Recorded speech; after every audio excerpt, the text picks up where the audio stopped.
And that's why they spell it Ketchup. What's going on, everybody? This is the Cover Band Confidential podcast, a podcast for cover band musicians and band leaders to learn how to rock more while also sucking less. Currently, the highest rated cover band podcast in the world. In Atlanta, Georgia, I'm Adam Johnson. In Greensboro, North Carolina, I'm Dan Ray. Both in quantity and numerically. Yeah. I might add. Yeah. And that's the branding from here on out. Maybe Number Rock one. More Suck Less is second place to highest rated in the universe. That's right. And well, we don't know about planets where they have podcasts, but I mean, we know about one. Considering the proliferation of podcasts on this planet, the existence of podcasts on other planets seems highly likely. Intelligent life has certainly discovered the concept elsewhere. Any aliens worth their salt surely have podcasts. This show is off to a fantastic start. Welcome to the sci-fi podcast. Yep, here we are. It's the show within the show. Oh man. All right, well, how's it going, man? You know, pretty good. Had a good week. Played what was going to be a karaoke show at the swimming pool club that I was at with my partner Taylor a month or so ago. Aside from two 5-year-olds, one of them doing The Wait, surprisingly, it's a bedtime song for him apparently. Really weird choice in my opinion, but whatever. I would agree. And the other one doing I Want It That Way. Aside from those two adorable attempts, there was zero interest in karaoke, so it was just a dance show, and that was fun. Had fun, did the thing. The kid who wanted to do The Wait didn't know any of the words, and can't read. So, wow, so that was tough. It was tough. I mostly sang the challenge. Verses, and then we get the chorus, and he was all about, hey, come off, man. That part he had totally. Yeah, he's got the fanny part down. Yeah. The timing of that, like, double entrance into that line he didn't quite have either, but he's 5. What are you gonna do?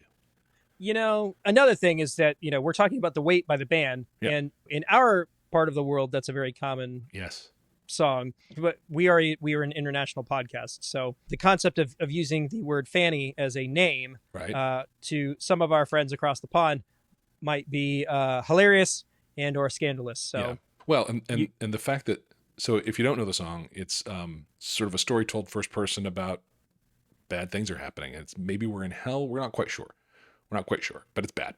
It's bad stuff. And everybody's unhappy and trying to get along and bad. And so for this to be a commonly sung song for a 5-year-old's bedtime is, I don't know. Yeah, it's a choice. I think about all the songs that like we used to sing when we were like kids and just revisiting the lyrical components of it and being kind of disturbed, because like I loved Billie Jean, like that song's awesome, but it's like I didn't grasp any of that. Dirty Diana also, I mean, I was a big Michael Jackson fan. He was talking about, I'm just sitting there, just 7-8 years old, just she the girl is mine. In the band. Yeah. Troubling. It's problematic. It's not great. Anyway, well, let's fine pivot, I suppose. Yep. And so then the rest of my week, and we'll talk about this later because it's something worth coming back to, but my drummer Charlie and I went out on a gig hunting pub crawl yesterday. It was very successful, and I will cough up the deeds of that later. Fantastic. So let's see, on my end, no gigs first week of school. It was all about getting back in the routine. Kids did great. Still back and forth about the October dates, and also just advancing a bunch of other stuff that we've got coming down the pike in 2024. I feel like we're already, like, whatever happens through the rest of the year, it happens. But I mean, we're already that far out. So feeling good about that. Still trying to figure out if this corporate kind of event for Warped is going to happen. Still kind of casually putting that material kind of back in rotation just to get refamiliarized with it. And then not this coming week, but next week, we're doing what I'm calling a Guitar Boys rehearsal, where it's just me, Joey, our guitar player, and Jeff, our new bass player.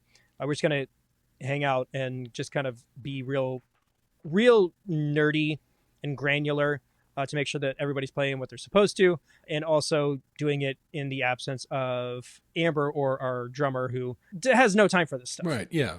This is because he shows up and he's just like, yeah, I know this. Yeah. I know this. And then he's got to sit where the stops are. Yep. And the rest of us are just trying to like find our A's from a hole in the ground. Right. And so I'm just going to let him take that night off. Yeah. You know, my child wants to play drums. She's decided that's what she's going to do. And I have said, give me 6 months of piano lessons first. So I want you to have some music theory, some understanding of how chords work and that sort of thing. I know a lot of drummers, and God love them, who are like that. Like, it's a thing that I've noticed that drummers don't even know songs' names. Yeah, Right? it's just the This is the one that goes. they just know the Yeah, patterns. no, got that. Yeah. Right. So I've said, like, let's just get a little real music in. I mean, not real music. It's real music, but easy, man. Come on. Sorry. But like some music theory that can come up behind all that stuff. And then Charlie, again, my drummer, is a drum teacher. He's taught for years and years. So we'll probably use our practice space for that. When she's ready, he's like ready to go whenever she is. So that started this week. And I've had Frere Jacques and Claire de Lune stuff happening behind my shoulder here. You can see the practice instrument over my shoulder here in my office is where it lives. So that's been fun. 20 minutes a day of that. So would you be doing electronic drums or real bangy skins? I don't know. I mean, she'll need a kit at home. If it's going to be electronics, I will probably do what I can to not cheap out on that. The cheap ones are terrible.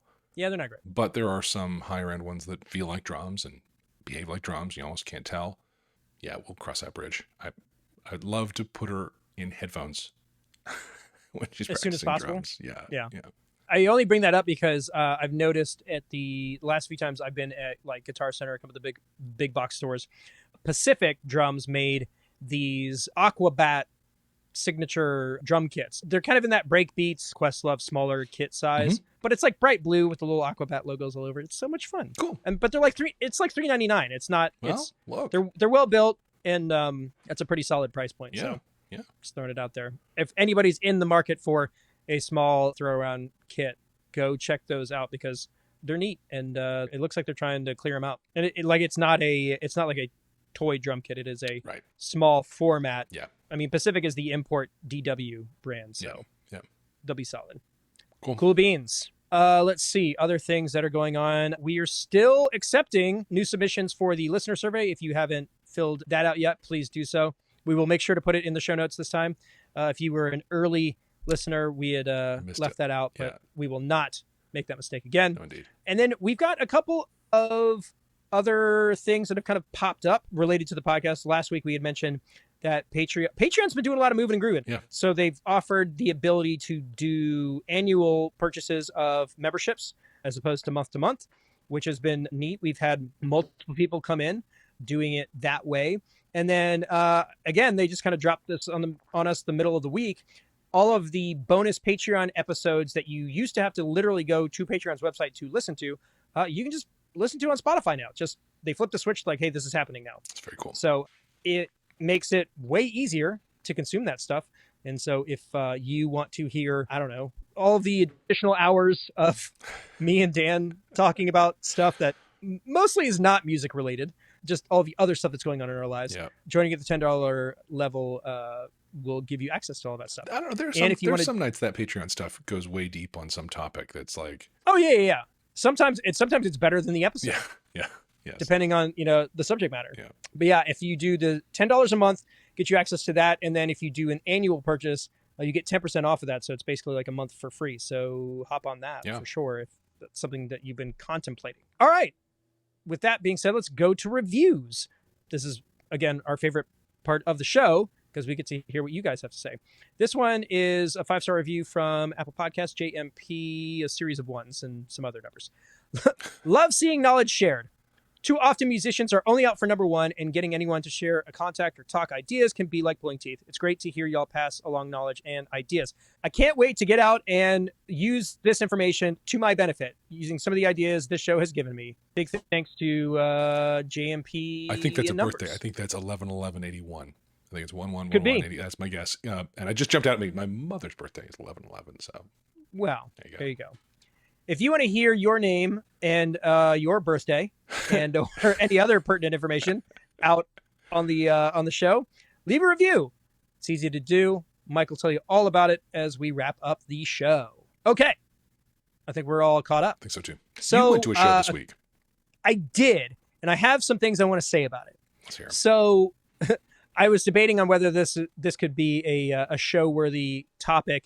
And I think we just agreed that it's more me complaining. But if you have any input on this particular subject, we'd love to hear about it. coverbandconfidential@gmail.com. So on Friday, we went to see Counting Crows and Dashboard Confessional. They've been doing a tour all summer, and it didn't seem like there would be that much overlap because generationally they're kind of pretty far apart. But it's all sad people music, Right? So it makes sense. And I will say this was really cool. We showed up early because my wife loves Dashboard, and when they came out, Adam Duritz introduced them. For the headliner to come out and introduce the opener, it's Pretty cool. not something that most openers would do, but they did. And Dashboard was fantastic. Sounded great. They had this really just positive energy and sounded awesome. The players in the band were tremendous. Like the music sounded great, and we had a really, really good time. As they were wrapping their setup, we're getting ready to see Counting Crows, and I had heard from other people that the music's good, but Adam Duritz, their singer, doesn't really do the songs the way that you're accustomed to. And I kind of knew that going in and was, let's say, hesitantly optimistic that maybe it wasn't going to be that way.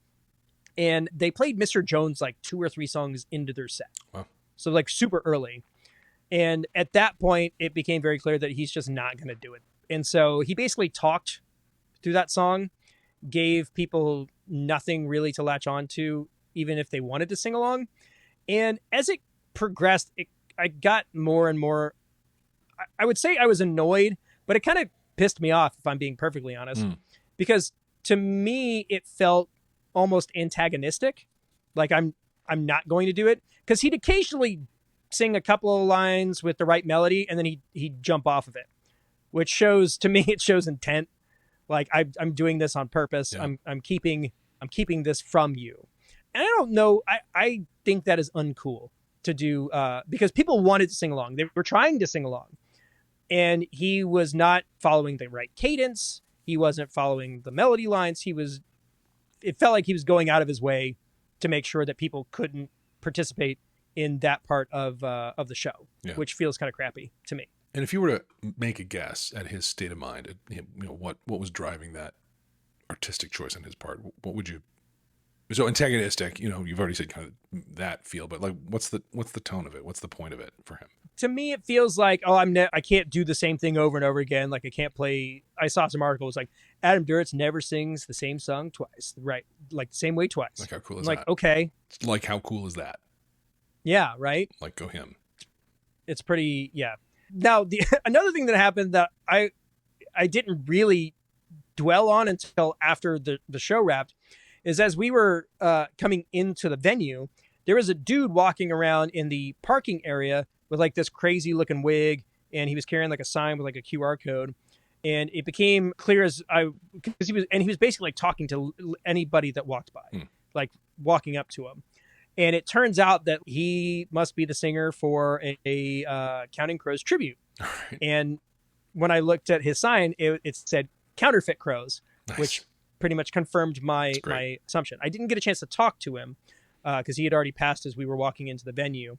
But I would be really interested in seeing if they do it like the record or not. Yeah. And whether that's a selling point to go and see them or not. Because if going to see the band do the songs that you want to hear but won't do it the right way, I'm not going to go see Counting Crows again, just flat out. But I may go see Counterfeit Crows. Yeah. If they're going to do it the way that I remember it. Yeah. So, that might be the value add for people. It's interesting. There's I have a couple thoughts. One is is the song that we know just one take out of an infinity alternative versions he's done that we just captured in time and we all got to know? I don't know. You love the songs that you love because of the way that they are. Yeah. You buy the record and you listen to the record. Yeah. And you listen to it over and over and over. Yeah. And those tracks are well worn in your mind. So to just do it just cause feels kind of crappy. And frankly, as a new band, on their first tour, behind their first album, there's no way he'd have gotten away with that. No. Not a chance. Absolutely not. Not a chance. So something shifted. Yeah. Maybe it was somewhere between dating Courtney Cox and dating Jennifer Aniston. Right. He just decided he wasn't going to do it. He's not going to be friends with any of that anymore. The other thought is, maybe he is resisting the idea of being a nostalgia act. Or predictable. Predictable. Listen, I saw, it was toward the end of my early college, so it would have been like 90, 91, 92, 93, something. The classic rock station in Salt Lake City had a 12 bands for $12 show, and it was like Edgar Winter, BTO, ELO, Steppenwolf, Stephen Stills acoustic. It was huge. And then the big headliner at the end of the night was Santana.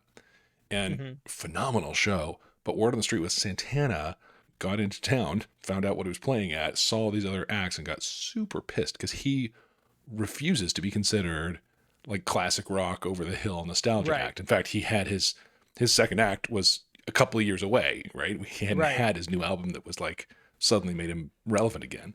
Right. I think a band like that has nostalgia as a core value, I could see them rejecting that and trying to put new spin on stuff, and in a way that may or may not land with the folks who were there for what they loved when they were younger. That sounds like a viable possibility, but nothing else about that show indicated that was the case. The structures were the same. They weren't doing like weird takes on anything else. Like the band was playing stuff like it was in the record. And again, musically it was exquisite. Like they sounded amazing. And amazing, true to the album. Right. Yeah. And if there was embellishments, it was justifiable, based on whatever context there was in the performance. And I mean, I just kind of walked out of there with like a bad taste in my mouth. Was I disappointed? Yes. Did I bawl during Long December anyway? Also, yes. It just, they could have done it a certain way. And maybe I'm not the target demo. Maybe I'm the problem. Maybe. Because I wanted to hear, those songs that I loved and the way that they were done. Maybe I'm the odd man out. Maybe. But it was also, I think, the fact that Dashboard played before them and kind of did all of that with a wink and a nod and like got that there was a little bit of a nostalgia element to it, but they were having fun with it. Yeah. I think just put what was going on with the headliner in just sharper contrast, because it's just like the energy he was putting off just was not great. He was sitting down a lot.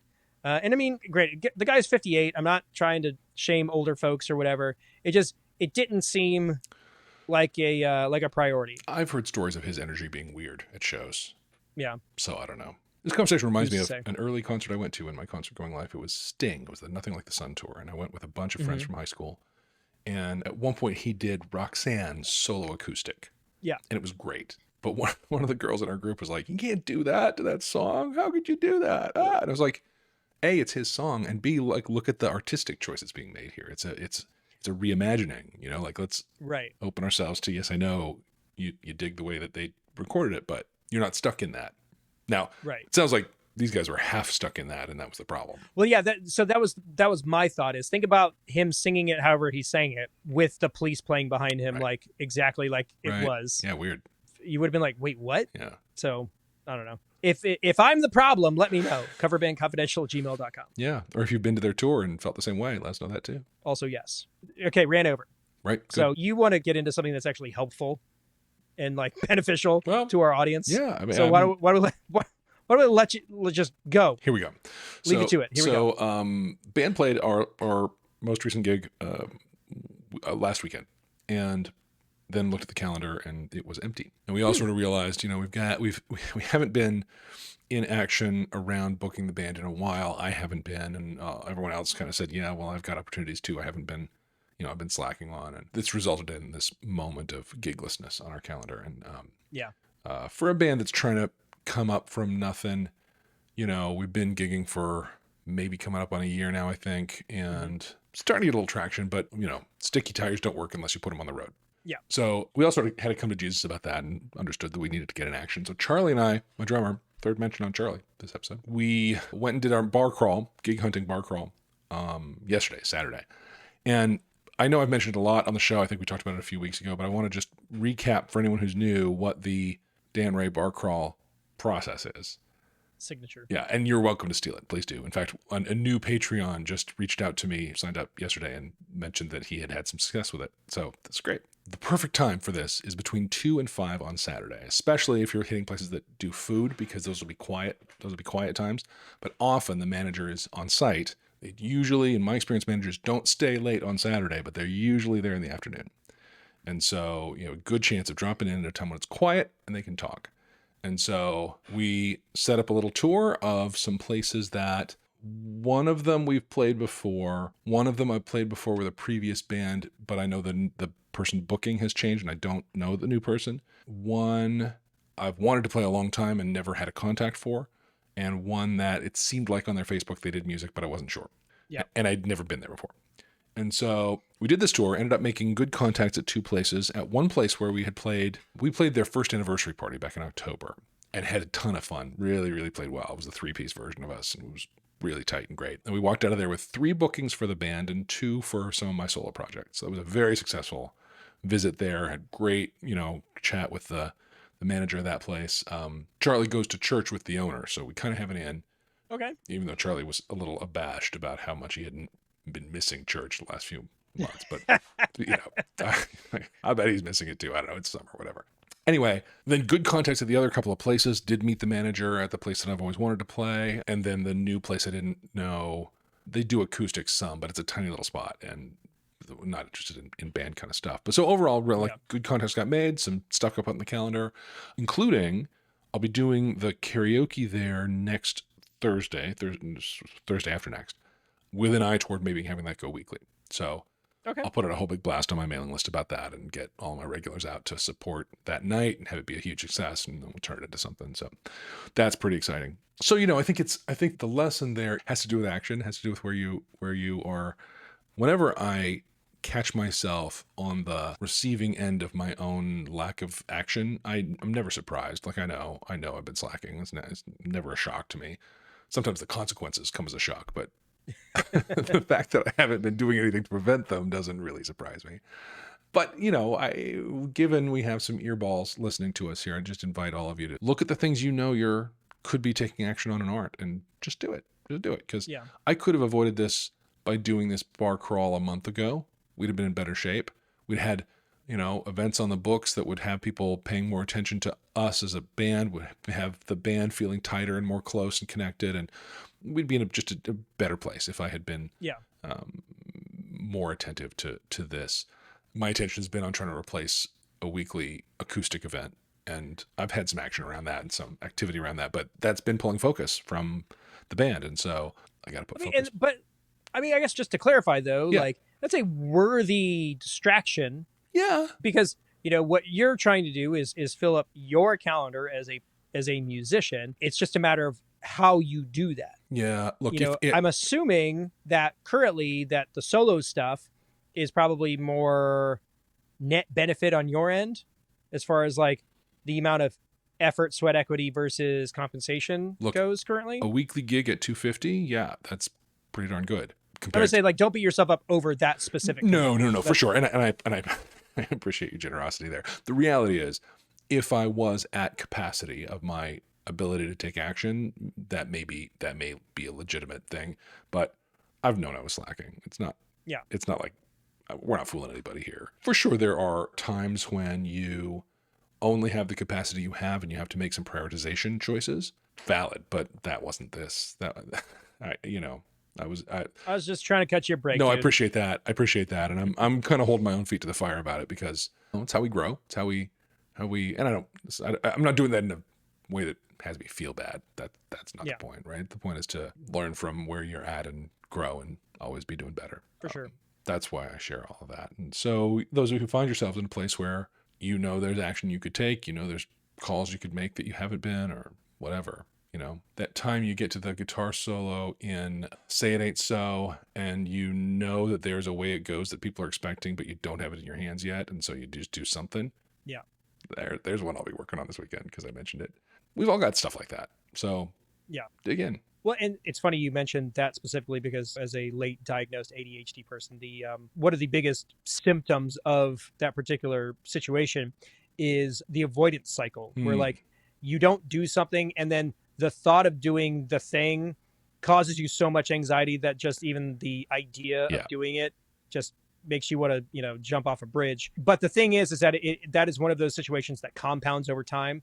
So the quicker that you can get over that hump, the less mental load it puts on you. Yeah. And then you're talking through this thing, and the only thing that like is rolling through my head, again, ADHD, is the lyrics to "You Only Get What You Give." Oh, by Brand New Radicals. Yeah. Because that's, you only get what you give. That's what it is. Yeah. If you want to get more, give more. But let me just say this too. The rap outro of that is one of the greatest pieces of music writing I think I've ever seen in my life. It also, it immortalizes the feud between Courtney Love and Marilyn Manson. Exactly. Which was very much a thing when that song came out. For you youngsters. Yeah, yes. Well, we were talking about this, I think, on the Patreon Slack, that the, Brand New Radicals, that band was two people. Mm-hmm. It was a guy and a girl. They put that one record out, and that was it. They did nothing else. They're both in like the producer world. They do songwriting and stuff. And somebody had mentioned that, and so I looked him up on Wikipedia, and he was the songwriter and producer for that Santana song, "The Game of Love," that he did with Michelle Branch. All right.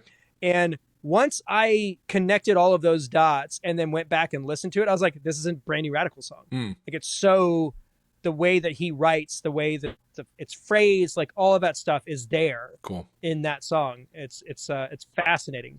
But who would have thunk that we make like a full Santana circle on this episode? The Santana cycle. We did it. Oh, yeah, Santana cycle is complete. Yeah. Good stuff. Well, yeah, I think that's a good one to wrap up on. If there's always something, if I wrote down all the things that I need to do for any number of my projects, I would probably crawl into a hole and never come out. But for me, the thing that helps me kind of like wrap my head around stuff is what's the next right thing to do. Because if I look at something as far as like the total task of all the things that need to happen, again, I can't process that information. Yeah. But if I can just get to the motivation of what's the next right thing to do, it kind of causes this momentum to start back up, and things tend to kind of fall into place as they should. Yeah. And you'd be surprised how little effort it can take to do that. Yeah. Yeah. Especially when the next right thing is like an afternoon having fun with my buddy Charlie drinking beers. Like that. Like, let's just do that. You could do a lot worse. Yeah. Yep. The other thing is, and I mentioned this last week, we're contemplating a rebrand. And so there I was face to face with people who book bands, and I made a point of like watching for their reaction to the name, and the reaction to the name was universally very positive. The guy at the place I've always wanted to play, like, saw the name, read it, and was like, like I saw him have a moment with it. And then at the place where they did book us for several dates, I said, listen, let me just get your opinion on something. We're thinking about a rebrand. This, the new Strange might be a little played or a little bit a reference to something that doesn't happen anymore. And she's like, no, I love it. Keep it. So maybe that means that we'll be in the multi-brand world, right? We'll use the new Strange for bar gigs, and then something else that says the right thing for other kinds of markets. I think that's a likely outcome of this. Well, and we've been talking a lot about systems and data and getting feedback, and a lot of the issues that we feel are of the highest importance are self-generated sometimes. Yeah. Unfortunately. Yeah. Well, yeah, that's the problem with going with your gut, is sometimes your gut lies. Yeah. There's a really great line from High Fidelity that I won't say because we're trying to keep it PG here. But it's a great movie. Yeah. And if you've been thinking with your guts your entire life, and your guts have crap for brains, it's not always the best thing. That's right. But go watch High Fidelity with John Cusack and Jack Black. It's time for a rewatch for me, I think. It's been a long time. Catherine Zeta-Jones is it. Like, it's a fantastic movie. Yeah. The Boss is in it. Springsteen plays a very small role as himself. Nice. In like in a dream sequence. It's honestly probably one of the greatest adapted screenplays of all time, because if you read the book High Fidelity, like 90% of the movie is just literally just copy paste from the book, which I love. Yeah. The only difference is one's in London and one's in Chicago. It's pretty much it. Everything else is more or less the same. Cool. All right, folks. I think we hit it. I think we've done it. Another flawless episode. We're just pumping them out these days. I can't argue with that. Yeah. the numbers, the feedback, the people, the adulation, it all bears out. You know, we're trying to stay humble, but every week it's getting harder and harder. That is the risk of being awesome. I can't say like No. Wow. No. Oh my God. That's called satire, folks. Yeah. Anyway, well, all y'all, folks, ladies, gentlemen, dudes of all kinds. Thank you so much for tuning in. We could do the show without you, but we'd prefer not to. That's right. And things have been going pretty good, so let's not ruin anything, okay? Let's just keep doing what we're doing. Do the survey because that'll help us not ruin it. 100%. And if you want to help us out in any other way, you can listen to Mike Schulte. He'll take it from here. There you go. So I'll go ahead and call it for this week. In Atlanta, Georgia, I'm Adam Johnson. In Greensboro, North Carolina, I'm Dan Ray. You have been listening to the Cover Band Confidential podcast for the week of August 18th, 2023.